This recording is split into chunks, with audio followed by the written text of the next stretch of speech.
Hi, I'm Brian Burke, and today I'm up front on OTR.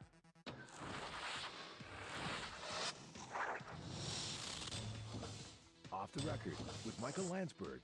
Brought to you by the Keg Steakhouse and Bar. For great steaks, good friends. See you tonight. Michael, see, from watching your show, you want me to agree with you, and I'm not going to agree with you because I think you're wrong. How do you come up with this list? I could care less because it's a pain in the ass. Tough as nails. Really? You think? Really? Michael, you think that's what they're going to do? Man, are you sharp? I'm going to start with Brian Burke, and I'm going to say something that may offend you, but that's okay. First of all, a little history between you and I.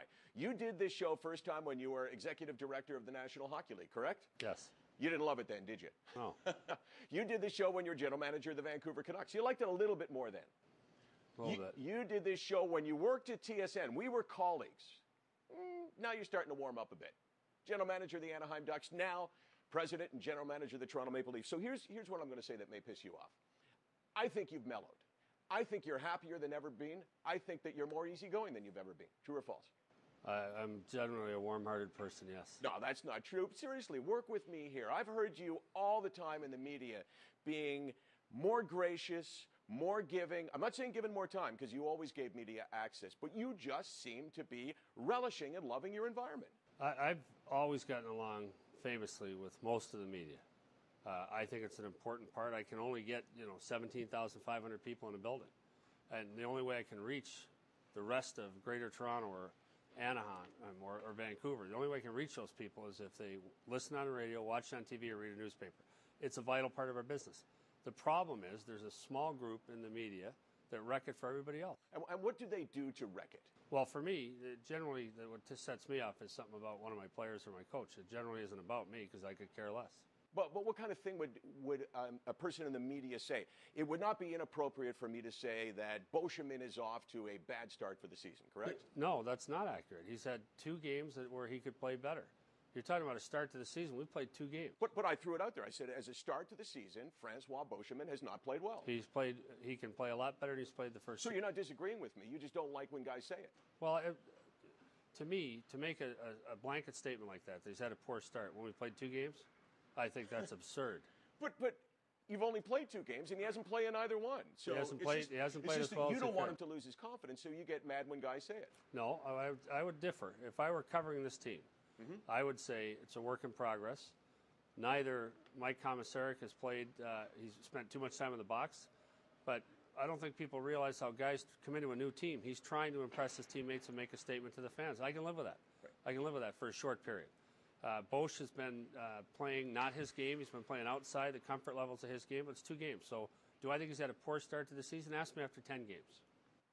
We'll do that. We have a commitment for that. Why don't you have a captain? First off, that's up to the coach. Second, this is the Toronto Maple Leafs. This is not just any other team.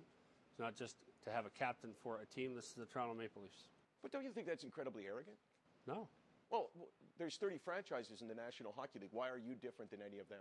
Because this team's been around a lot longer than a lot of those teams, and a lot of great players have worn the sea here, and it should be approached with a great deal of gravity. And so you look at it because of the history of the franchise. Exactly. That's not arrogant. That's a fact. Well, a fact also is that if we were talking about the history of the franchise, we could, tell me if you agree or disagree with this, a once proud franchise has fallen into disrepair, and your job is to repair it. That's correct. But I think fans here are focused on how we've been the last 4 or 5 years. And I'm not.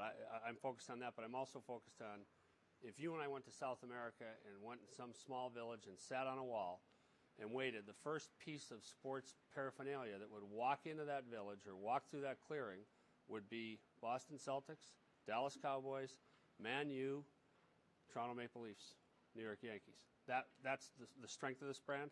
And that's why we have to revere that and keep that in mind. Do you think you belong in that group? And I would say to this because... Yeah, we do. Well, I mean, you mentioned, for instance, the Boston Celtics. They've won multiple championships. Yeah.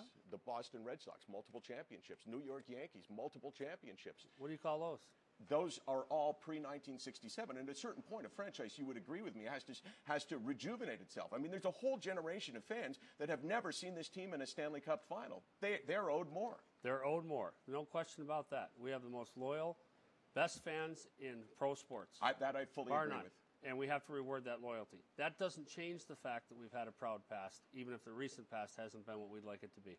Okay, so let me read a few words, and you tell me, going through preseason, on a scale of 1 to 10, what you've seen on this. You said we require as a team proper levels of pugnacity. How are we doing with pugnacity? Really well. Testosterone, we doing okay with that? Yep. Truculence? Yep. And belligerence? Yep. So you like all of that? Yep. You know what I like most of all? Sparring with you. One of the best things about this job, you stay right there. More of Brian Burke. See, I'm giving you orders right now. I saw a little corner of the mouth turning up there. Aren't we going to break? It's the softer, yeah, tell them we're going to break. Going to break.